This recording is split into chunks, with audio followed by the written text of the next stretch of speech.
Suntem aici la o întâlnire ATAC, la cea de-a 36-a ediție. Și dorim ca întâlnirea din această după-amiază să fie de un real folos pentru noi toți, cu un așa program diversificat. Deci să vă spun care ar fi principalele puncte ale acestei întâlniri.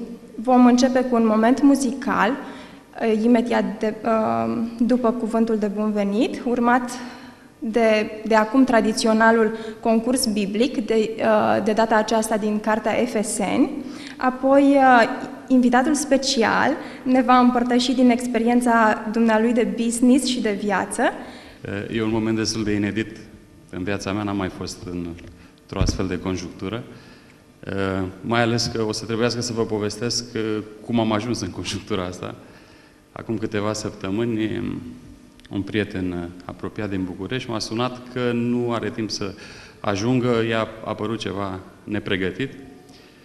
După care am fost sunat de domnul pastor Georgescu și a spus că o să-mi trimită un mail. N-am avut timp să mă uit atunci și acum 2 zile am aflat că formatul întâlnirii de aici este într-un anumit fel și ar trebui ținut un discurs și aleasă o temă. Eu, prima dată, acum 3 săptămâni, i-am spus despre domeniile pe care cred că am ajuns să le stăpânesc într-o anumită măsură, și anume cele în care am practicat afaceri și viață, unde practicăm cu toții. Acum 2 zile am discutat din nou și m-am uitat mai bine pe mail și am văzut că ar fi bine să mă gândesc totuși și la o temă. M-am gândit la un text tot din Biblie, având în vedere că majoritatea cred că de aici este foarte familiarizată cu Biblia. Mărturisesc că și eu sunt, după multe căutări în viață, a trebuit să ajung cumva la adevăr, pentru că spiritul antreprenorial se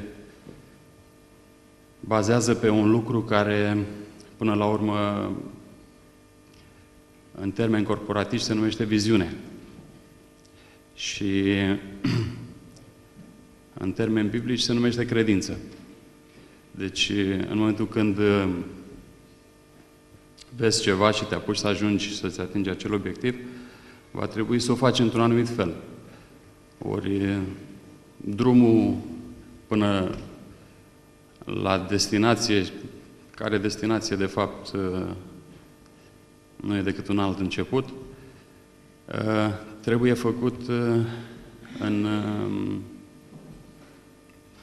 neprevăzut și tot timpul ai nevoie de ceva concret pe care să te bazezi, nu îl ai și toate te împing către cel mai concret lucru din viața noastră, poate mult mai concret decât ce vedem în imediata apropierea ochilor noștri, și anume divinitatea.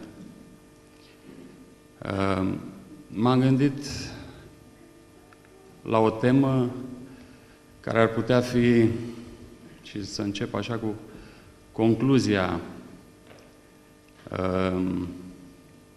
care ar putea uni cele 2 dimensiuni la care ar trebui să mă refer astăzi, și anume dimensiunea afacerilor, a business-ului, și dimensiunea vieții în general. Și anume, aș intitula tema Cum să trecem cămila prin urechile acului. Destul de greu. Dar și nu am descoperit eu decât din experiență. Pot să spun că m-am lăsat convins prin experiență de ce am citit mai întâi și n-am înțeles, pentru că săpăm, căutăm, dar găsim mai greu. Cu toate că adevărul nici nu e greu de găsit, nici nu e greu de înțeles. E mai greu de acceptat. pentru că nu prea ne convine, nu prea ne place, împotriva firii noastre. Deci nu e o descoperire pe care am făcut-o eu, la care ar fi perspectiva lui Dumnezeu, prin care se poate ca acea cămilă să intre prin urechile acului. Este un lucru pe care l-a scris pe lângă multe mii de pagini pe care le-a scris o autoare pe care am ajuns să o prețuiesc, poate, să zicem, pe locul 2 după Biblie și după Dumnezeu, prin proroci. Și o să mă refer un pic la Matei 19, la istorioara cu tânărul bogat, care era el un pic preocupat, așa, poate un pic mai mult, de viața veșnică și s-a dus și l-a întrebat pe Mântuitor cam ce ar trebui să facă ca să obțină viața veșnică. Mă rog, l-a numit bun. Retoric, Domnul Iisus l-a întrebat de ce îl numește bun, adică, cu alte cuvinte, vezi în mine pe cine sunt?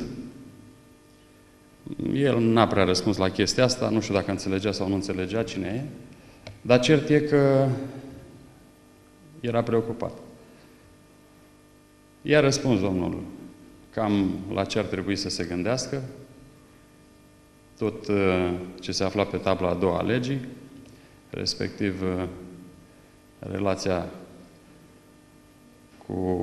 pe orizontală, cu aproapele, pe care el a răspuns, astea le-am la degetul mic, le-am ținut din copilărie. Și atunci Domnul Iisus i-a spus, ok, bine, atunci du-te, vinde tot ce ai și vino și urmează mie. Hiperbole a mai folosit Domnul Iisus și cuvinte tari pentru a trezi, genul să-ți urăști copiii, părinții și tot mai și așa mai departe.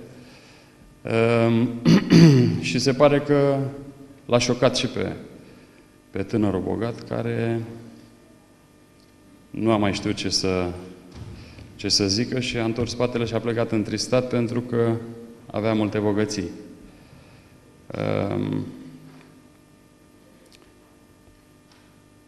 Problema de fond în ce privește lucrurile materiale și în special banii, lucru care pentru mine este cel care m-a preocupat și m-a chinuit cel mai tare, pentru că e pur și simplu meseria mea să fac bani. Problema nu sunt banii. Și nu e neapărat o chestiune de dacă ești bogat sau sărac, să poți să te afli în pielea tânărului bogat. Problema este iubirea de bani și nu banii în sine. Așa că iubirea de bani poate să lășlui atât în sufletul bogatului, cât și în sufletul săracului.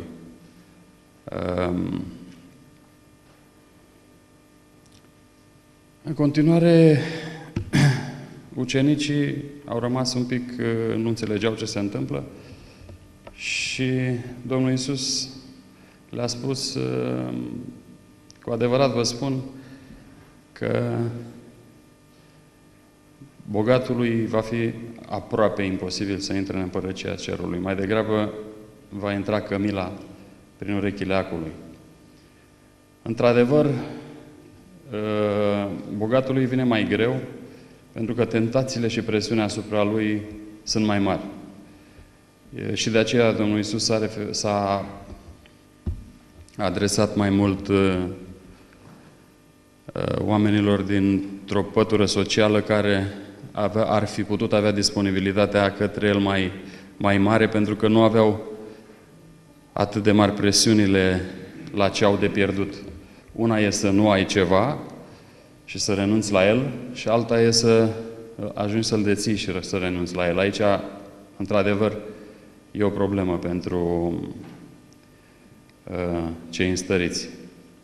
Dar atunci s-au speriat și apostolii și au spus, păi atunci, Doamne, cine mai are vreo șansă? Dacă e așa, noi ce ne facem? Și aveau dreptate, le-a și dat dreptate Domnul Iisus și le-a zis, într-adevăr, la om este cu neputință. Dar la Dumnezeu nimic nu este cu neputință și asta înseamnă că la Dumnezeu este posibil. Cum este posibil la Dumnezeu? În general, tot ce avem de făcut în viață este să ne schimbăm mentalitatea. Să ne convertim sau să ne pocăim. Metanoia, cuvântul din care vine pocăință, înseamnă o nouă mentalitate. Deci, practic, ar trebui să ne schimbăm perspectiva prin care vedem realitatea. Deci, să încercăm să dăm lentilele prin care am fost programați greșit de lumea aceasta, de moștenirea colectivă, de mediul în care ne-am dezvoltat, să avem perspectiva acestei lumi greșită. Deci, care ar putea fi perspectiva lui Dumnezeu prin care ar putea fi atins acest obiectiv de a trece cămila prin urechile acului? Este una pe care, într-adevăr, în destul de puține cuvinte a exprimat-o Ellen White, printre alte sute de mii, milioane, poate, de cuvinte, sunt greu de găsit. Eu, până la urmă, nu de mult le-am găsit, dar a trebuit și le mai citisem de mai multe ori înainte, dar încă o dată, nu cred că e chestie că nu le-am înțeles, ci că nu eram încă apt de a le înțelege. Mai era nevoie de cruci, pentru că adevărul la nivel mental e destul de simplu de asimilat. Dar a-l injecta în sânge și a trece de la minte la inimă, din păcate sau din fericire, zic eu, nu se poate face decât prin cruce. Cruce în sensul de căderi și eșecuri, în care avem impresia că Dumnezeu s-a îndepărtat de la noi și intrăm în panică, dar nu este deloc așa, pentru că din nou este de perspectivă. Și anume perspectiva prin care vedem acele greșeli și acele eșecuri, pentru că din capul locului percepția noastră despre cum vede Dumnezeu lucrurile față de cum vedem noi lucrurile este foarte diferită. Și Dumnezeu vede lucrurile prin ochii iubirii necondiționate, ceea ce noi n-am învățat încă pe pământul ăsta și descoperim foarte greu. Noi am fost învățați să fim iubiți dacă performăm, să fim iubiți dacă facem sau nu facem un lucru, să nu fim iubiți deloc, să fim abuzați și tot felul de lucruri. Numai necondiționat nu am fost învățați să gândim. Ori în momentul în care gândim din perspectiva condiționatului, atunci nu putem vedea greșelile și eșecurile decât ca pedepse. Și nu putem să facem diferența între disciplină și pedeapsă. Ori este adevărat că Dumnezeu nici măcar la final nu pedepsește, ci pur și simplu nu mai are ce face cu niște rebuturi și se pedepsesc rebuturile singure. Dar să presupunem că acolo ar fi vorba de o pedeapsă la final, numai că pe parcurs nu este vorba de niciun fel de pedeapsă.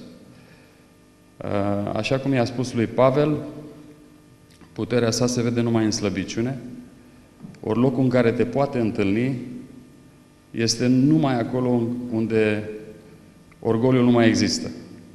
Și orgoliul nu mai există decât când îți vezi neputința și ai ajuns în valea cea mai de jos. Adică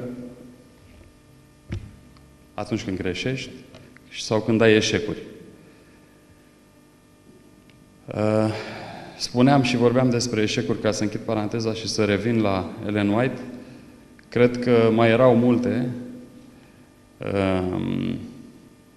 de făcut în sensul ăsta, în ce mă privește, ca să pot să și accept perspectiva pe care a dat-o ea pentru trecutul Cămilei prin urechile acului. Noi, în general, am dobândit în Eden o independență, am ales o independență și ne-am folosit dreptul de veto pe care ne l-a dat Dumnezeu. Nu ne-am mulțumit ca partener minoritar. Vorbesc în termen de business, că asta mi-e meseria. Nu ne-am mulțumit ca partener minoritar. Din respect am fost făcuți parteneri. Ni s-a dat liberul arbitru. Ni s-a dat privilegiul de a co-crea împreună cu El, dar nu ne-a ajuns minoritar. Și ne-am folosit dreptul de veto pentru a fi propriul nostru stăpân și să devenim majoritari. Am avut și eu parteneriate de genul ăsta cu oameni care au preferat să fie majoritari pe 0 decât minoritari pe mult. E o plagă a lumii în care trăim să vrem să fim noi deasupra și numai noi deasupra. Am ales chestia asta în Eden și continuăm să o alegem și în continuare. Și rolul de administrator nu ne ajunge, îl vrem doar pe cel de lideri. Ori putem fi lideri în anumite conjuncturi, pe anumite bucăți, dar și acel leadership este tot delegat de Dumnezeu întotdeauna, așa că de fiecare dată trebuie să ne raportăm la liderul suprem. Ori pentru că nu ne raportăm la liderul suprem, nu putem trece prin urechile acului Cămila. Vom putea trece prin urechile acului Cămila dacă vom considera tot ce ne-a dat împrumut, cam asta spune Ellen White, dacă ne vom asuma responsabilitatea că trebuie să-i multiplicăm și o parte, mai mică sau mai mare, să o dăm înapoi, și să ne considerăm ceea ce suntem, simpli angajați. Până nu mi-am făcut un salariu și nu am trăit intrând în mentalitatea asumării deciziilor și a luării deciziilor doar pe acel salariu și am trăit că tot ceea ce am făcut e al meu, nu am făcut decât să urc și să cobor sinusoide. Până nu am înțeles lucrul acesta, câteodată în funcție de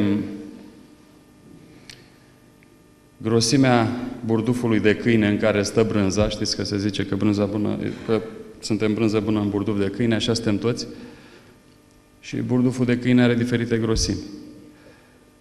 Pentru unii mai privilegiați e nevoie să cadă mai de jos și se sparge burduful, dar câteodată Dumnezeu te lasă să ai succes,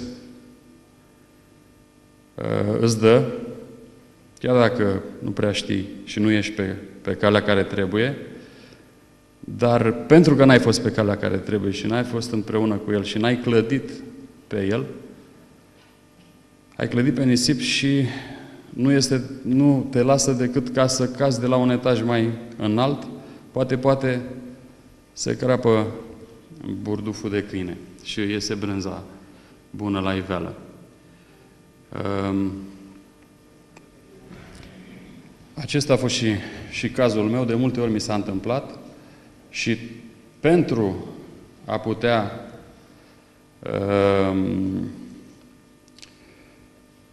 dezefemeriza, să zic așa, lucrurile pe care ziceam că le posed, dar nu mai zic că le posed, le posedă el și eu doar trebuie să mă încadrez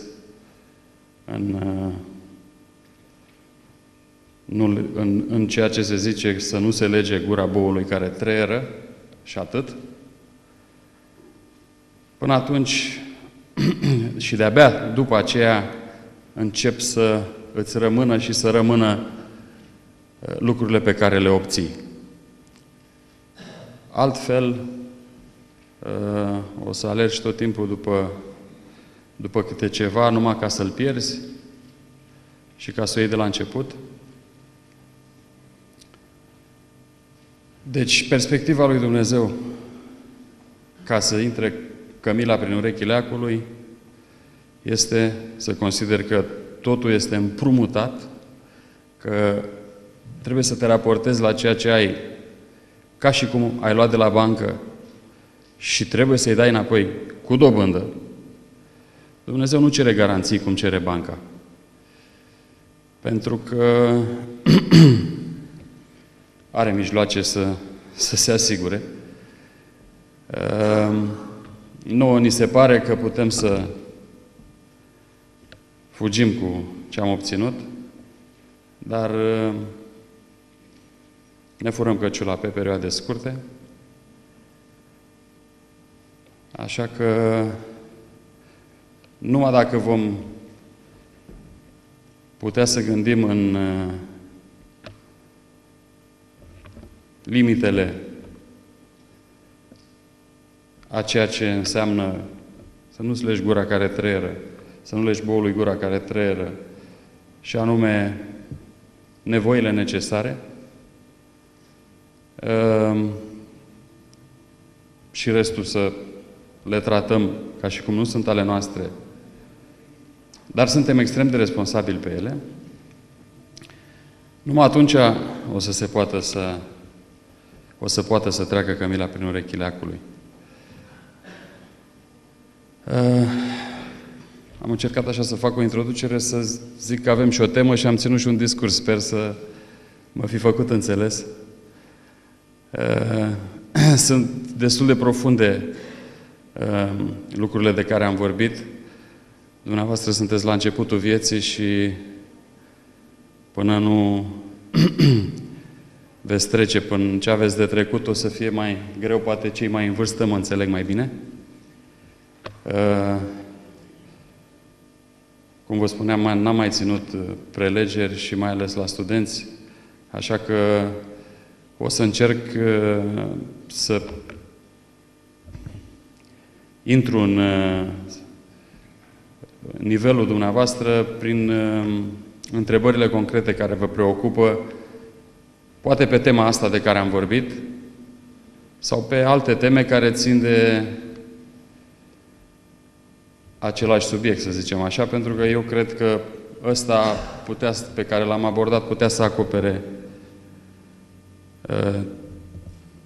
titlul pe care nu l-am ales, eu doar am spus la ce cred că mă pricep și m-am trezit cu el ca și titlu după aia de la domnul pastor. Nu e rău, e în regulă. Nu știu cum e structurată. Dacă sunt întrebări directe deja, pot citi și dacă nu înțeleg și nu e foarte concret, o să vă întreb.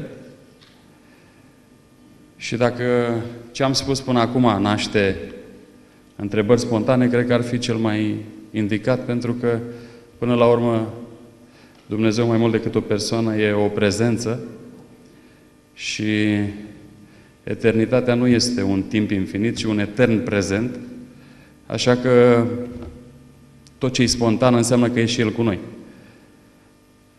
Deci dacă cineva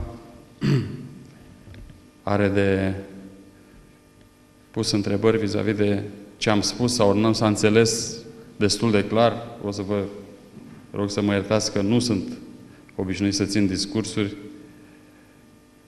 așa că Sper să gradul de elocvență să fi fost acceptabil. Vă rog. Sigur. Vă rog. Credeți că nivelul socioeconomic pe care vă situați acum este rezultatul unor principii pe care le-ați urmat sau unor circunstanțe? Întrebarea are o subîntrebare. Care sunt principiile sau regulile sau legile de care trebuie să țină seama un tânăr pentru a fi și el aproape de astfel categorie. Chiar ca unul dintre ei. Asta nu este un sistem de succes care e destul de vast. Corect. Categoria în sine e una foarte răvnită. În primul rând, cred că fiecare ar trebui să fie mai puțin deschis la trendul din jur și spiritul gregar de turmă, că toată lumea vrea același lucru, toți vor să se facă politicieni sau oameni de afaceri. Eu cred că mai important este să fim atenți la care-i chemarea lui Dumnezeu în dreptul fiecăruia dintre noi, mai întâi, ca și set de principii care să stea la bază. Ele sunt simple și sunt sintetizate în două fraze de Domnul Iisus până la urmă, nivelul de principii. Dar vedeți dumneavoastră, principiile sunt niște chestii generale, oarecum intuitive, pe când firea umană, cea pe care am moștenit-o noi, are tendința să vrea rețete. Are tendința să vrea reguli clare. Ori nicio situație nu seamănă cu cealaltă. Este o infinitate de situații diferite. Tocmai de aceea, Dumnezeu ne-a dat niște principii și ne-a cerut să îi cerem înțelepciunea. Înțelepciunea aceasta înseamnă că fără El nu putem aplica principiile. Deci regulile și rețetele sunt împreună cu El. La fiecare caz în parte, pas cu pas, niciunul nu seamănă cu celălalt, niciun om nu seamănă cu celălalt, nicio situație nu seamănă cu cealaltă. Deci până nu încercăm să ajungem, să înțelegem că nu avem nevoie de rețete, și principiile în funcție de caz sunt foarte, foarte flexibile și acoperitoare și singura modalitate de a aplica corect principiul este conștientizarea și comuniunea intimă cu Dumnezeu, nu avem nicio șansă să definim sau să facem rețete. Mai era... M-ați întrebat de principii, dar ați mai spus ceva înainte. Îmi cer scuze că n-am reținut.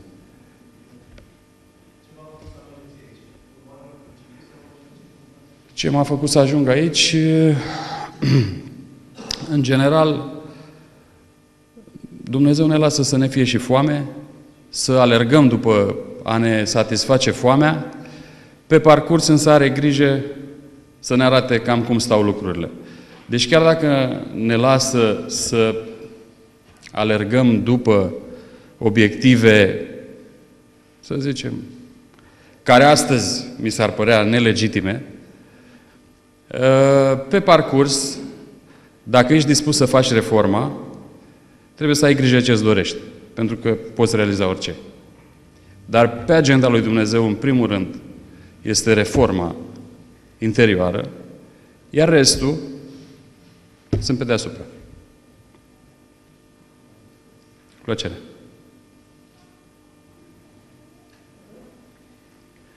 Intervin puțin pentru a vă aminti de faptul că puteți să folosiți bilețelele acestea. Este cineva care trece prin terenul, dacă nu puteți să le dați din bancă în bancă în față. Am câteva întrebări pe care vreau să vi le pun, care au venit. Prima întrebare, care a fost motivarea dumneavoastră atunci când vă loveați de uși închise, nepotisme sau replici de genul nu ai experiență? O să vă spun o întâmplare de la începuturile vieții mele de profesionale, să zic așa, pentru că până la urmă spiritul antreprenorial l-am avut dintotdeauna. Pe timpul lui Ceaușescu trebuia să fac o facultate, am ales și eu un domeniu la care mă pricepeam mai mult, la matematică, inginerie, și am făcut o facultate ca să o fac, dar începând din anul 1 sau 2, am început erau începutul anilor 90, 91, și prima dată făceam comerț ambulant, să zic așa, că nu erau nici măcar nu existau companii pe vremea aia. Între Turcia, Bulgaria, România, mergeam cu autocarul, făceam ce puteam. După care, în vacanțe, lucram pe litoral, mai ales soția mea era studentă la medicină și în vacanță era recepționeră la un hotel, ca să ne câștigăm existența ca studenți. Și am cunoscut niște străini, am făcut o firmă cu ei și am început să fac importuri. Și m-am dus în vamă. Nici măcar container nu era atunci, o tonă de material adusesem și m-am dus să-i fac vama. Deja eram foarte riguros oricum și mă pregăteam foarte bine înainte și pentru examene și pentru tot. Și era ca un examen când te duceai în vamă să-ți eliberezi containerul. Și am dat peste un domn care era șeful de la containere, care m-a ținut, s-a făcut vreo 4 dimineața de peste zi la ușe și nu am putut să intru. În fine, pe la 4 și ceva am intrat eu acolo și a început să mă întrebe. Da, din aia ai? Zic, da, am. Da, din aia alta ai? Da, am și din asta. Certificat de conformitate ai? Da, pe toate le aveam. Deci eram paranoic de riguros ca să-mi ating obiectivul. Și ambițios în același timp. Astăzi aș zice că o să definesc un pic ambiția mai târziu, cum o văd astăzi. Cu toate că nu-mi pare rău de cea care a fost până atunci, că a făcut să se meargă într-o direcție. După ce a văzut că am cam tot ce mă întreabă, se enervează, ridică ochii la mine și îmi zice, dar noroc ai? Am ridicat de numeri și a zis, n-ai, ieși afară. Trebuiau 2 cartușe de Asos sau nu știu ce erau niște țigări pe vremea aia. Și n-am vrut să le dau. Dar de ambiție. Astăzi o să mă gândesc la Domnul Iisus, care a zis, Dom'le, trebuie să dăm dare? Nu trebuie să dăm. Dacă să nu le fim proiecte de poticnire, hai să o dăm. Azi le dau. De aia le dau. Că am înțeles. Dar atunci eram ambițios și nu vreau să le dau. Și până la urmă le-am dat și am rezolvat-o. Nu știu dacă am răspuns la întrebare. Care a fost motivarea atunci când găseați uși închise? Motivarea era ambiția. Nepotismele o perioadă m-au deranjat. Dar astăzi pot să vă spun că deranjau orgoliul meu și nu pe mine. Pentru că nu te poate deranja ceva la ceilalți până nu te deranjează la tine. Și a-i judeca pe ceilalți înseamnă de fapt a te compara și un mod subtil de a te poziționa deasupra lor. Deci, cred că până nu ajungem... Domnul Iisus a zis în 2 fraze cam toată legea și proroci. Să-L iubești pe Dumnezeu cu toată inima și cu tot cugetul și pe aproapele tău ca pe tine însuți. Asta înseamnă că trebuie să te iubești pe tine. Deci până nu te iubești pe tine, nu poți să-L iubești pe aproapele tău. Așa că te deranjează anumite lucruri dacă le ai în tine. doar atunci judeci. Altfel, ai încredere că Dumnezeu dirigează toate lucrurile spre bine, că mâna Lui e deasupra la toți împărații, la toate situațiile, la orice circumstanță, oricât de rea ar părea ea, și n-ar trebui judecat de ce o tolerează. Pentru că nu ne putem pune nici în situația ce istorică a avut persoana respectivă, nici contextul de împrejurări la care s-a ajuns ca să poată să existe situația respectivă. Așa că a te deranja acel lucru nu te poate deranja pe tine cu T mare, sau mă rog, T mijlociu, să zic așa, nu mare. Adică tu ca ramură a rădăcinii sau ca mlădița a viței. Acel tu care a fost, acel eu, să zicem, acel sine, care a fost dedublat în Eden și a apărut dualitatea, respectiv sinele iluzoriu prin care ne amăgim și ne păcălim, ne amăgește și ne păcălește. Cel care a fost primul amăgitor și adversarul tradițional, să zic așa, și agenții lui, respectiv cei din jur. Dar, în primul rând, problema e la noi. Deci, până nu ajungem să ne iubim pe noi și ca să ne iubim pe noi, primul pas este să ne acceptăm așa cum suntem. Cu slăbiciunile și nepotințele noastre, că numai acolo ne poate întâlni Dumnezeu. Fără slăbiciuni, greșeli și eșecuri prin care să ne înțelegem nevoia, n-are nicio șansă să ne întâlnească, cu toate că nu-i departe de noi și își dorește cu disperare, așa cum poate fi el de disperat, mă rog. Înțelegeți în ce sens.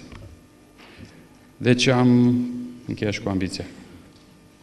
Cu experiența de până acum, dacă ar fi să o luați de la început, care este suma minimă cu care ați începe o afacere și care ar fi aceasta? Cu experiența de până acum și dacă ar fi să o iau de la început, aș face exact același lucru pe care l-am făcut până acum, pentru că de fiecare pas a fost o nevoie fără de care nu cred că s-ar fi putut face nimic fără fiecare pas prin care am trecut. Ne vine greu pe alocuri așa când suntem în dificultăți, dar este cu totul adevărat că toate lucrurile lucrează înspre bine pentru cei pe care îl iubesc pe Dumnezeu. Aici lucrează înspre bine pentru toată lumea. Diferența este că cei care îl iubesc pe Dumnezeu acceptă să fie deschiși și să vadă lucrurile din perspectiva Lui. Și în momentul în care se predau, atunci binecuvântările pot ajunge la binecuvântări. Ceilalți fug de ele, pur și simplu. Deci nu e numai pentru cei pe care iubește, că iubește pe toți, dar cei pe care iubește este în sensul sfinților. Sfinții sunt cei care îi răspund lui Dumnezeu. Nu sunt niște persoane pe care Dumnezeu le face într-un fel și... Nu, pur și simplu Dumnezeu se adresează tuturor, iar sfinții sunt cei care aleg și ei să-i răspundă. Cu ce sumă aș începe? Viața mea a demonstrat că am fost privilegiat și iute la minte, am știut să fac bani pe scurtături, la început, i-am pierdut invariabil pe toți și am putut să fac bani numai atunci când nu am mai avut niciun ban. Deci nu-mi trebuie niciun ban ca să încep de la început. Ați avut momente în care ați vrut să renunțați la această meserie fiind dezamăgit? Dacă da, cum ați trecut mai departe?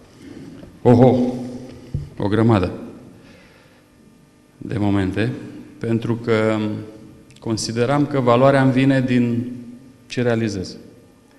Pentru că am fost probabil învățat și iubit, condiționat de rezultate și de performanțe.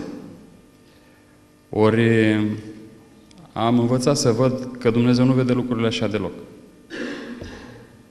Nu are nicio treabă cu performanțele noastre, nu ne iubește mai mult atunci sau mai puțin altădată. Dar pentru că așa am fost învățat, mi se părea că se distruge totul dacă se întâmplă pagubele, să zic, de care eram atașat. Practic, până la urmă, totul ține de așteptări. Așteptările sunt problema și nu te poți adapta cu o altă situație și nu poți să fii flexibil. Cum am trecut peste? Cred că cea mai mare binecuvântare au fost acele momente. Pentru că ele m-au împins să caut soluție.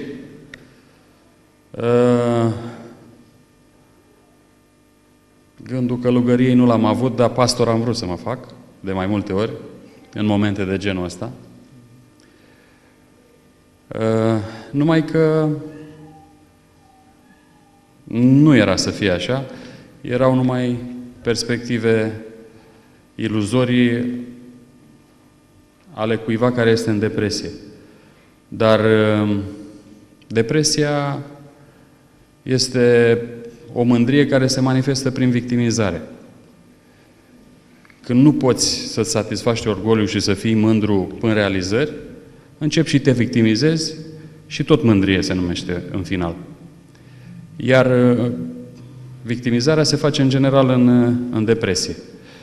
Așa că ai două variante. Ori alegi, după ce te-ai crezut zmeu și mândru și ai văzut că nu e așa și te-ai dus în jos, în depresie, ori alegi să te victimizezi ca să rămâi în continuare orgolios, ori alegi să îi cedezi lui Dumnezeu, să-ți înveți lecția, pentru că greșelile sunt cei mai buni profesori și eșecurile sunt cei mai buni profesori, îți înveți lecția și mergi mai departe.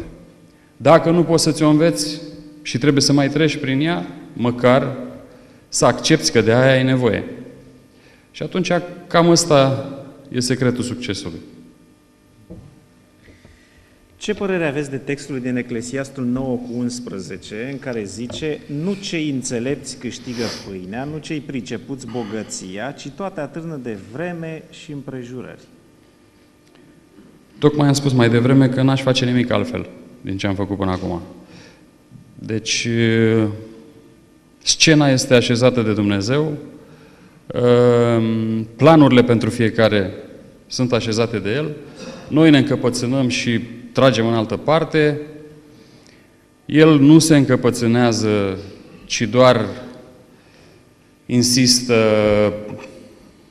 respectându-ne și la nivelul bunului simț infinit, nici manipulându-ne pe stil american, nici constrângându-ne pe stil rusesc cu bocancii, ci doar îmbindu-ne și lăsându-ne liberul arbitru. Deci, toate atârnă de El și de vreme și de împrejurări, e corect. Înțelepciunea te poate ajuta să înțelegi lucrul ăsta, dar nu să îți câștigi pâinea sau bogăția. O citiți dumneavoastră pe aceasta. Ce ar trebui să facă un tânăr atunci când îți este împrumutat de către Dumnezeu 1.000.000 de euro? Ce ați făcut dumneavoastră? Probabil că face referire la împrumutat. Păi da, face referire cu ghilimele la împrumutat. Acum, împrumutul ăsta nu vine așa ca la loto. Ajungi să-l dobândești. Problema este să nu crezi că ți se cuvine. Dar să îl dobândești, să-l meriți. Cuvintele nu ne ajută foarte tare. să-l meriți. Să-l meriți pare că ți se cuvine, dar nu meriți în sensul că ți se cuvine, ci în sensul că ești pregătit. Trebuie să fii pregătit pentru el, dacă nu cumva ți-e dat ca să cazi de la un etaj mai înalt și să pricepi, să te trezești, ajungi în Valea Depresiei și să vii mai aproape de Dumnezeu, să faci reformele pe care le cere interioare și atunci îți va veni și milionul. Dacă e cazul. Nu trebuie să ți-l dorești atașat, trebuie să ți-l propui. Dar una este să-ți propui ceva și alta este să-ți dorești ceva. Îți propui și lași la latitudinea lui, îți urmezi drumul pas cu pas și te concentrezi asupra următorului pas și asupra călătoriei. Pentru că viitorul este o unealtă foarte amăgitoare, un instrument în mâna adversarului, după părerea mea. Cel mai mare dușman al diavolului este prezentul.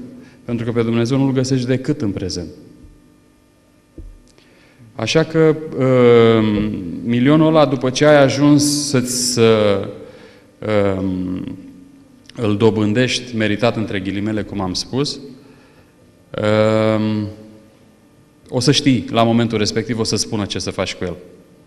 Tot Dumnezeu o să spună ce să faci cu el. Acum, n-ai cum să anticipezi câte se pot întâmpla până atunci, ce context de împrejurări. Suntem un pic duși cu pluta, să zicem așa, că credem că putem cuprinde infinitul. Dar nu se poate. Vă dați seama ce seturi de circumstanțe sunt pe lumea asta în timp și în spațiu, cam ce nu luăm în calcul, cam cât de limitată e mintea noastră și noi vrem să știm acum ce o să fie nu știu când. Deci nu poți decide decât pentru ce este acum și aici. Cu mintea pe care o ai. Și Dumnezeu nu te judecă decât în funcție de lumina pe care o ai și nu ține cont de vremurile de neștiință.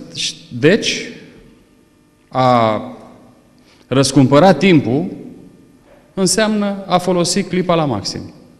După puterile tale. Ți-ai dat toate silințele și ai făcut tot ce ținea de tine la momentul ăla. Ai greșit, n-ai știut, nu e o problemă. Deci totul se întâmplă în prezent. E un complex de întrebări. În primul rând începe așa. Felicitări pentru prezentare. Este impresionant faptul că sunteți un om prosper de afaceri în Constanța și îl cunoașteți pe el, în paranteze Domnului Iisus Hristos. Cum de nu sunteți ancorat politic? Cine v-a determinat să studiați Biblia și cărțile Elenei White? Cum vreți să vă arhitecturați viața dumneavoastră și a familiei dumneavoastră, ținând cont că Dumnezeu este conducătorul? Cu prețuire, vă mulțumesc. Mulțumesc. O să ne apuce noaptea, în miezul nopții, cred. Din punctul meu de vedere nu e o problemă. Sper soția să fie inspirată și să ducă să ia copiii de la bunici, că mă așteaptă pe mine, dar ne-am descurcat cumva.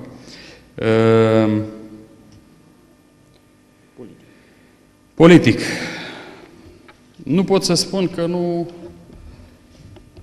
m-a bântuit această tentație. Gândind în paradigma salvatorului planetei, mândria și orgoliu te face să gândești așa. Nu există așa ceva, Captain Planet. Dar Captain Planet a fost unul singur care a venit și ne-a învățat cum să facem lucrurile din interior către exterior. Ori lumea așteaptă din exterior către interior să o curețe cineva. Ori lucrul ăsta nu se poate. Deci am înțeles chestia asta, dar o să vă povestesc când nu înțelesesem chestia asta, cam ce am făcut. Un simț al limitelor l-am avut întotdeauna și mi-am dat eu seama că e destul de greu. Lucru pe care l-am înțeles mai târziu, ce se vrea să se spună prin jug nepotrivit. Să nu te înhami la jug nepotrivit. În traducerea din engleză zice jug inegal.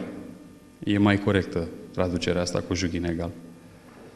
Deci, un simț al limitelor l-am avut și nu m-am înscris în niciun partid politic. În schimb, m-am apucat și mi-am făcut propriul partid. Nu l-am făcut eu. Chiar nu visam la momentul ăla. Am avut pe lângă politică, ca om de afaceri și la nivelul la care ajunsesem, am activat, că n-aveam încotro. Și am avut posibilitatea să cunosc oamenii de la cel mai înalt nivel din stat. Și pe relații externe am avut posibilitatea să am contacte și atunci am făcut un partid politic care nu a fost o utopie. Am avut discuție cu Helmut Kohl pentru acel partid politic. Am avut sprijin din Germania, mediatic și financiar. Până atunci a trebuit să-l susțin singur. Nu am vrut bani de la nimeni, n-am făcut niciodată afaceri cu statul. Singura relație pe care o am cu statul este să dau bani, niciodată n-am luat bani. Deci au fost bani de acasă, cum se spune, cei pe care i-am investit. Dacă să n-am dependențe și să n-ajung în junguri inegale, mi-am pus banii mei la bătaie. I-am pierdut, bineînțeles, deci nu înțelegeam că am responsabilitate față de Dumnezeu, i-am considerat ai mei și i-am aruncat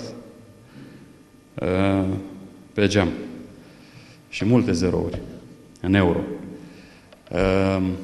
Și am inițiat acel partid politic în care eu eram președinte executiv și trezorier și secretar general, deci eram one-man show la nivel executiv și președinte plin, cel care avea conexiunile și cu care am fost la Helmut Kohl și care fusese o persoană în statul român importantă, generalul Ioan Talpeș. Am înființat un partid care ar fi avut șanse să facă ceva dacă nu ne loveam de limitele și imaturitatea emoțională atât a mea, dar mai ales a dânsului, pentru că avea un orgoliu atât de puternic încât nu se putea așeza la masă și negocia cu nimeni. Și atunci nu a fost acceptat de nimeni, ca și partener, cu tot potențialul care exista. Potențialul n-a fost o utopie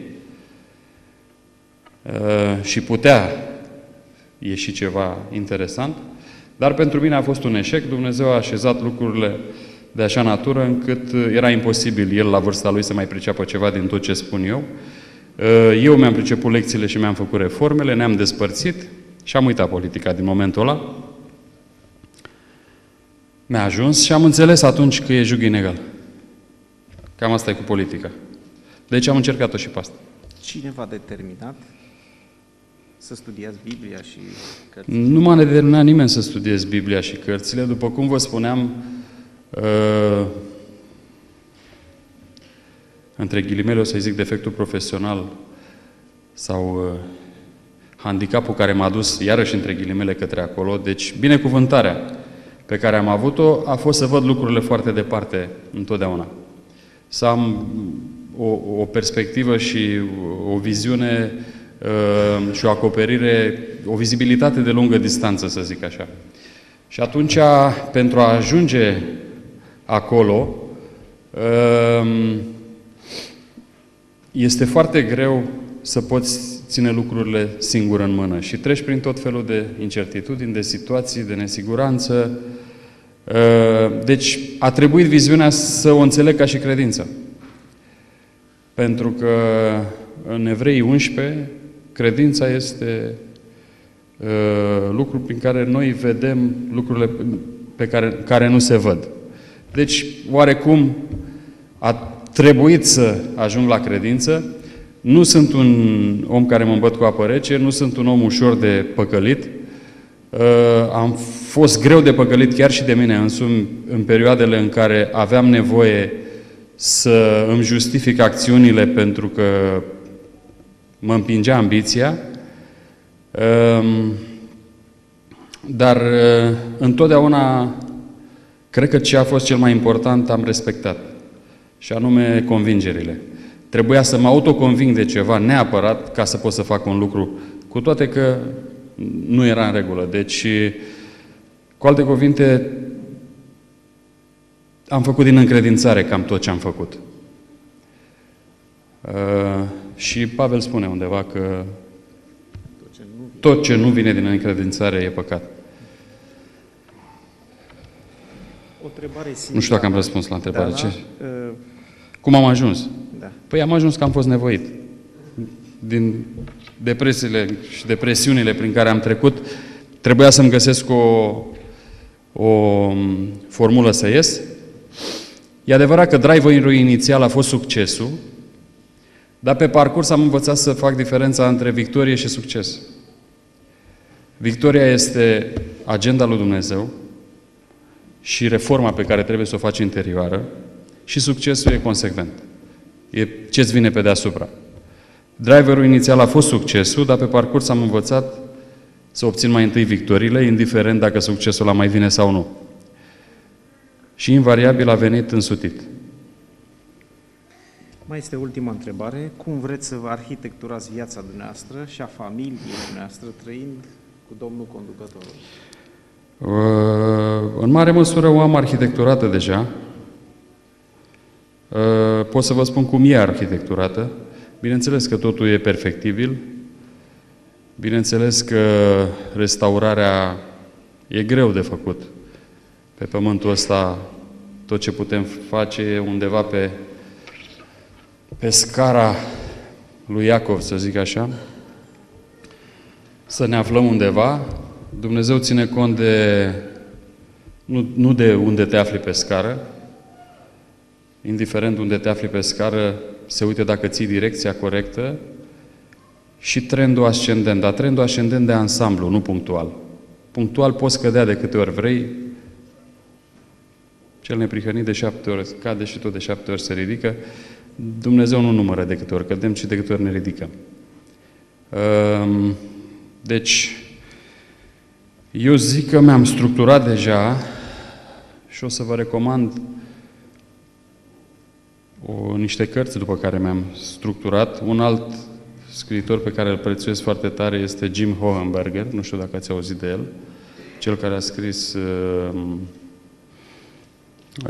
trăiește undeva pe munții Montana, în sălbăticie, cam așa se numește cartea. Da, sunt mai multe volume, se găsesc la Sola Scriptura și de acolo am văzut niște direcții principale, după care acum câțiva ani am început să îmi refac prioritățile și ponderile procentuale ale acestor priorități în viață.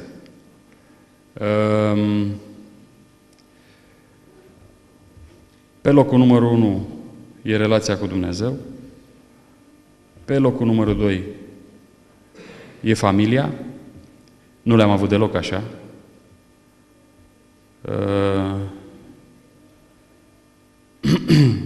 Pe locul numărul 3 e câștigarea existenței și, să zicem, cercul de influență și autoritate imediat subsecvent familiei,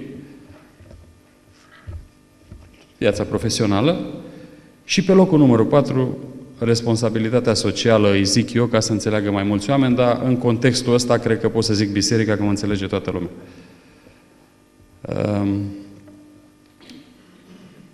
Ca procente, în general, când ești într-o extremă, o să te duci în cealaltă. Am început cu procente, latura profesională, 90 și ceva la sută. Îi mulțumesc lui Dumnezeu că n-am putut să am copii în perioada aceea. Noi credeam că e mare ghinion. De fapt, fusese binecuvântare, pentru că dacă ar fi avut un tată prezent numai 5%, în primii 7 ani din viață ar fi fost un dezastru. Abia acum pot să văd de ce mi-a dat în perioada în care am inversat prioritățile.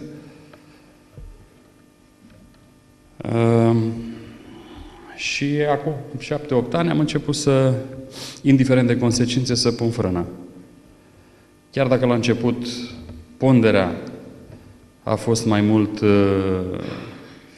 și prezența în familie a fost mai mult fizică, încet, încet a devenit cu totul. Deci, acum 10 ani sau 12 ani când am început eu am căutat în permanență așa spiritualitatea, am făcut și yoga, am citit și budismul și confucianismul, Coranul l-am citit de la cap la coadă, și în engleză și în română, nu mi-au ținut de sete. M-au încântat pe parcurs, dar nu mi-a ținut de sete niciuna. Și la un moment dat, și acum o să răspund cum am ajuns, zicea undeva cum am ajuns? La Biblie? Da. Așa? Da, pur și simplu mi-au sunat la ușe 2 persoane, spălățele, așa mi s-a părut mie. Pentru arogantul care eram eu la vremea aia, greu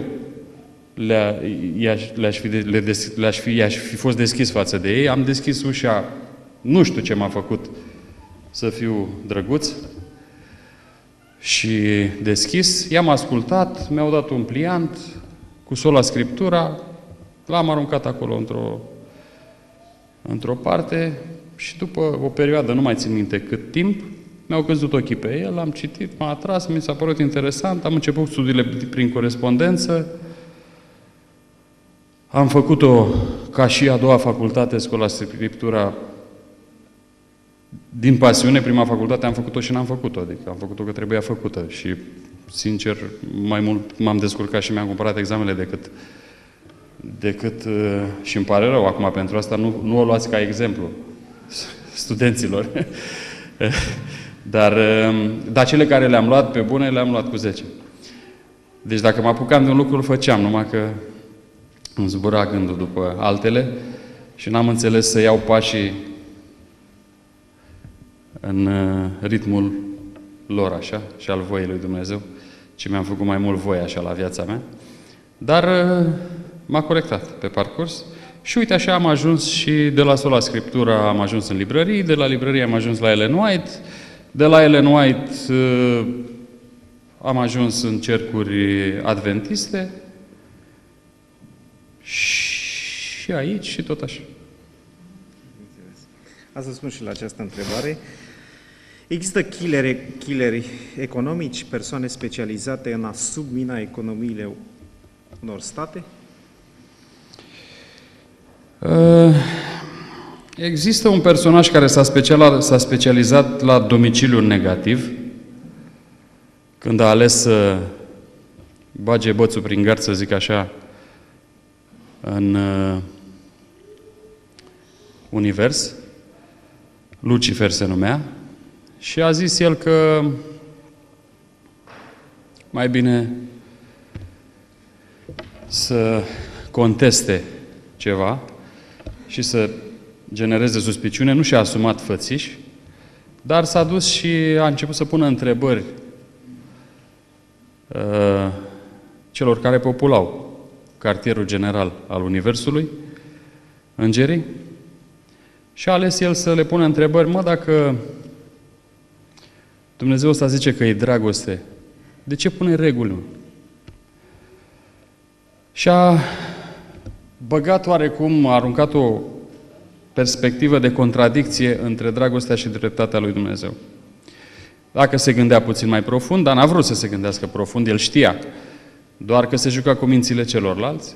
Dacă se gândea un pic mai profund, își dădea seama că la o intersecție aglomerată cu 1000 de mașini, e mai bine să ai un semafor decât să nu ai deloc nicio regulă. Dar a generat această suspiciune și de atunci se specializează la locul de muncă în killerism, cum scrie aici, killer economici. O ramură a acestor killer care se ocupă cu negativitatea este și economia. Oamenii s-au specializat și aș vrea să vă spun că așa cum am văzut în istorie, culmea, și cum spune Pavel în Evrei, tocmai ca să se vadă cât e păcatul de păcătos, s-a folosit de un lucru impecabil cum e legea și a făcut din el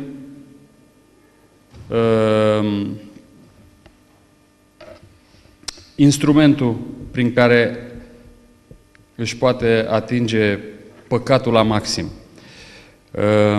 La fel, în zilele noastre, killerii economici, ca și toți ceilalți killeri, sunt cei care au cel mai bun instrument la îndemână. Cel mai bun instrument la îndemână este adevărul. Adevărul total. Și adevărul total este cel revelat de către infinit către finit și nu cel căutările finitului către infinit. Și singura revelație a infinitului către finit este Cuvântul lui Dumnezeu.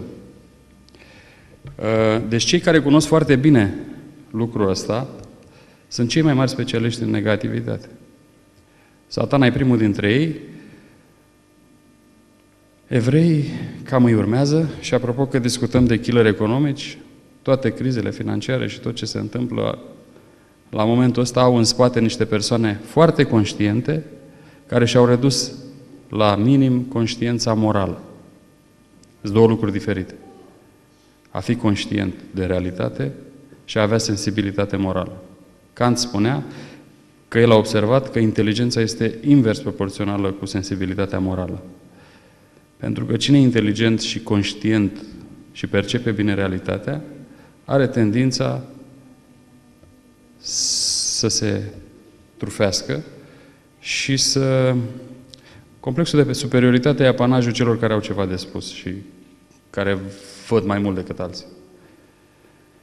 Așa că acești killeri economici există și, din păcate, putem deveni unii dintre ei, nu neapărat pe economie, pe altceva, și instrumentele cele mai performante care ne stau la îndemână sunt cele pe care le studiem. Sunteți implicați într-o lucrare de educație, complex educațional Copilăria. Ce v-a motivat să vă implicați într-o lucrare de educație?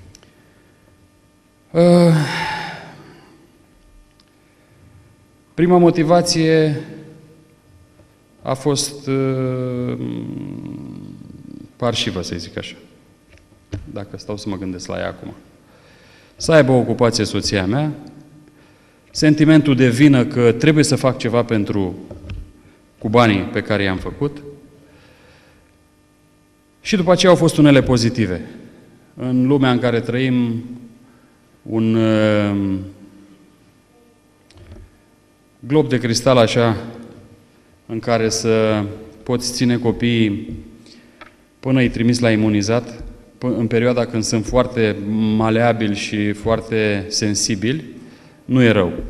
Și atunci a pornit de la nevoia copiilor mei de a sta lângă mamă, nevoia ei de a avea o ocupație, pentru că o convinsesem să renunțe la medicină, rămăsese și cadrul universitar în cadrul Universității de Medicină, acolo e o șerpăraie de nedescris în mediile universitare, o chinuiau și se foloseau pentru că e o persoană care muncește mult și foarte riguroasă și nu suportam ca după ce cam eu atâta stres să mai aibă și ea și am convins-o să renunțe, după care a început să se simtă vinovată și atunci am zis hai să fac ceva ca să suplinim nevoile astea. După care, încet, încet, dimensiunile au trecut și vă pot spune că pe parcurs motivația s-a schimbat în responsabilitate socială. Ziceam mai devreme că Dumnezeu îți dă banii, ți împrumută, ca să faci ceva cu ei. Și nu o să vorbesc acum de proporțiile în care trebuie să faci acel ceva, ci doar de cam ce trebuie să faci cu ei. Pe de o parte să-i multiplici o parte, că trebuie să produci în continuare și alții pentru viitor. Pe de altă parte, să-i dai înapoi datoria explicită, zecimea, în modul în care înțelegi, bineînțeles. Și pe de altă parte, să dai daruri. Daruri, aș traduce eu, responsabilitate socială și acest complex educațional, Copilăria, are 12 ani și vă pot spune că este subvenționat în continuare. A fost subvenționat până și la nivel operațional, nu numai la nivel investițional. Amortismentul investițional este un lucru și cheltuielile operaționale sunt un alt lucru. Sper că înțelegeți ce vreau să spun. De-abia de un an de zile este pe zero operațional. Investițional nu cred că o să poată vreodată în următorii 10 ani să vină la zero. Am decis să investesc și în continuare. Criza mi-a oprit un pic ritmul.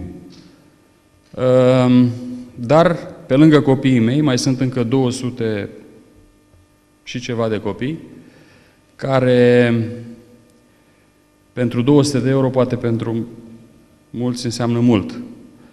Dar o să vă dau un exemplu că în București prețul minim este de 600 pentru un nivel de jumătate din serviciile pe care le oferă soția mea acolo. Deci pentru 200 de euro stau de la 8 dimineața până la 5 și mănâncă 3 mese pe zi, deci practic sunt 60 de angajați. 60 de angajați plus 200 ceva de copii, sunt 300 de oameni care mănâncă de 3 ori pe zi. Gândiți-vă la o nuntă de 3 ori pe zi așa. Să faci cu restaurant propriu, Deci cheltuielile sunt imense. Cei 200 de copii ori 200 de euro nu acoperă nici salariile la celor 60 de angajați. Restul, toate cheltuielile cu rechizite incluse. Deci este un business pe care îl subvenționez, nu e business. Din punctul meu de vedere e responsabilitate socială. Principiile, la nivelul de lumină pe care îl avem, suntem foarte riguroși și fermi cu ele și cred că pe lângă copiii mei care au putut până la o vârstă la care sunt încă foarte vulnerabili, mai au șansa și alții să trăiască într-un mediu nu atât de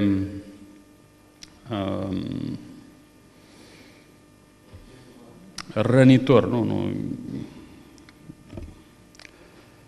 Eu mă uit așa că mi se pare că sunt traumatizați copiii și parcă sunt tăiați cu bisturiile emoționale așa în lumea în care trăim. Și fetița cea mare e deja la gimnaziu de 3 ani. În lume, ca să zic așa, nu mai e la noi acasă. Și văd ce este acolo. Deci, cred că ne-am atins obiectivul ăsta și, în continuare, motivația este aceea de a-ți îndeplini responsabilitatea socială la momentul ăsta. Am fost sincer și am spus că la început a fost să scap de soție ca să aibă o ocupație, să scap de copii și eu să-mi văd de ale mele. Oarecum s-a atins, reamintesc întrebarea, dacă considerați că mai trebuie să spuneți ceva, ce ar trebui să fie rezolvată prima în viața unui tânăr, afacerea sau familia? Ați amintit lucrul acesta? Rezolvată. Iar vrem rețete. Domnul Iisus ne-a spus că unii ar putea să fie fameni, sunt fameni din naștere, alții se fac fameni că îi fac oamenii și alții aleg ei să fie fameni, dar nu tuturor le-e dat acest lucru. Deci asta nu înseamnă că fiecare trebuie să fie așa. Unora le este dat de Dumnezeu și au această chemare. Deci, unii s-ar putea să aibă chemarea să n-aibă familie, ca Pavel. Că Pavel spune, eu aș vrea să fiți cu toții ca mine, ca să vă scutez de greutăți. Dar nu toată lumea poate să fie ca Pavel și nici nu trebuie să fie ca Pavel, pentru că până la urmă familia este locul de antrenament cel mai eficient. Oamenii sunt complementari, ca să facă un întreg trebuie două lucruri complementare și dacă ar aborda pe spirala pozitivă și nu pe cea negativă, respectiv să dezamorseze conflictele și să învețe din lecțiile și din ceea ce li se întâmplă și nu să pună foc și gaz peste foc escaladând conflictele, atunci foarte repede în familie s-ar putea ajunge la echilibru. Deci familia e un factor de echilibru și dacă ne putem da seama care e voia lui Dumnezeu să avem familie, să nu avem familie, bineînțeles că familia. Acum, familia trebuie întreținută cumva, ele merg la paralel și nu trebuie rețete, trebuie văzut fiecare în contextul lui și să discute cu Dumnezeu și să vadă sincer cam ce vrea Dumnezeu pentru el. Indiferent ce alege el, tot Dumnezeu îl lasă să aleagă. Pentru ca să se dea cu capul și ca să priceapă, nu ca să-l pedepsească. Așa că nu vă fie frică dacă nu o să alegeți corect. Alegeți după lumina pe care o aveți și stați cu ochii cât cepele pe lecții. Și încercați să acceptați lucrurile toate așa cum sunt, începând cu dumneavoastră înșivă. Să ating și întrebarea aceasta, răspunsul, dacă considerați că mai este nevoie, se spune că nu pot fi făcuți bani mulți într-o manieră corectă. Este adevărat? Eu aș zice așa, că nu o să rămână niciun ban, nu mulți, oricâți ar fi, dacă nu sunt într-o manieră corectă. Și dacă în viața asta se întâmplă ceva cu persoana care i-a obținut și n-apucă să vadă că au fost clădiți pe nisip, putem vedea cei care îi moștenesc cam ce se întâmplă cu ei. Deci, invariabil, se va ajunge să nu rămână la nimeni banii aia. Deci, bani mulți se pot face, este greu într-adevăr, depinde ce-ți propui și dacă ești dispus să o iei pas cu pas și dacă asta vrei și simți că asta vrei neapărat, se pot face. Penultima, ce greșeli nu ar trebui să facă niciodată un tânăr în business, dar în viață? Aș zice că trebuie să facă toate greșelile de care are nevoie. Să nu mai fugă de greșeli. Nu să se gândească la ce greșeli n-ar trebui să facă, ci să le îmbrățișeze pe toate. Dar să învețe lecțiile din ele. Să nu se încăpățâneze. Ultimul bilețel, care credeți că ar fi fost cursul vieții dumneavoastră dacă ați fi cunoscut adevărul din tinerețe? Credeți că principiile umilinței și simplității promovate de biserică îi pot împiedica pe tineri să evolueze din punct de vedere financiar și profesional? Sunt două întrebări. În primul rând, întrebările care încep cu dacă nu prea și-au sensul. Dacă ați fi cunoscut adevărul din tinerețe. Eu cred că sunt destul de tânăr și știu destul de mult.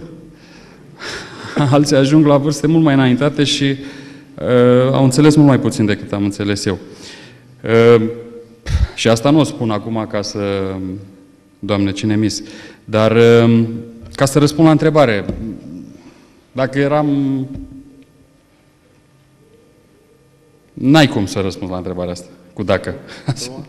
A doua, credeți că principiile umilinței și simplității promovate de biserică îi pot împiedica pe tineri să evolueze din punct de vedere financiar și profesional? Nu, dimpotrivă. Dar principiile umilinței și simplității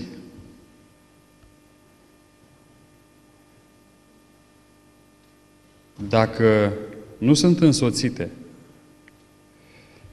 de prezența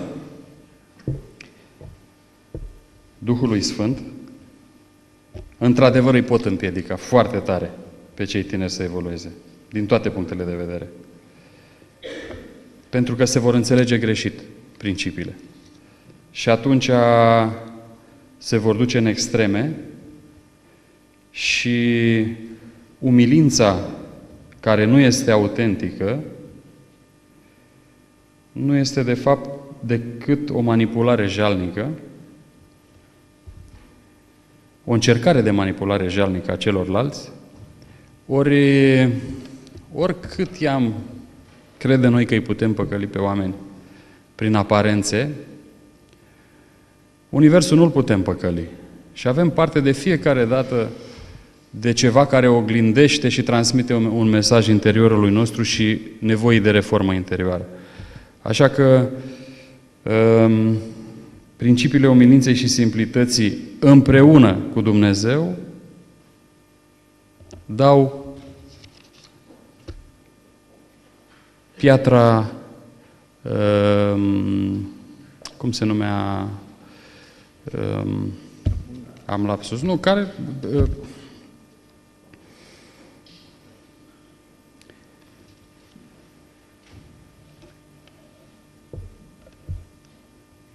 Nu mi-aduc aminte, o să mi-aduc aminte, probabil. Oricum, cheile comorilor, să zicem așa. Cheile cerului.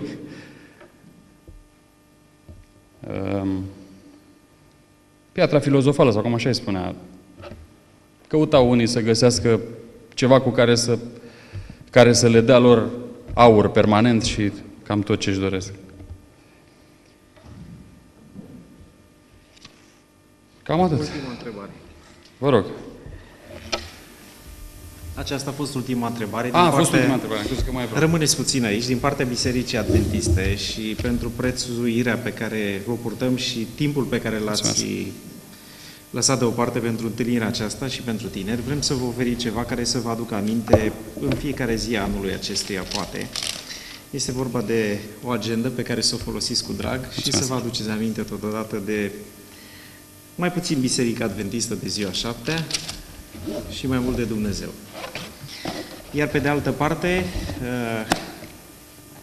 este în acord cu ceea ce ați amintit și cu principiile multe pe care le-ați subliniat, întărit, în domeniul libertății și conștiinței.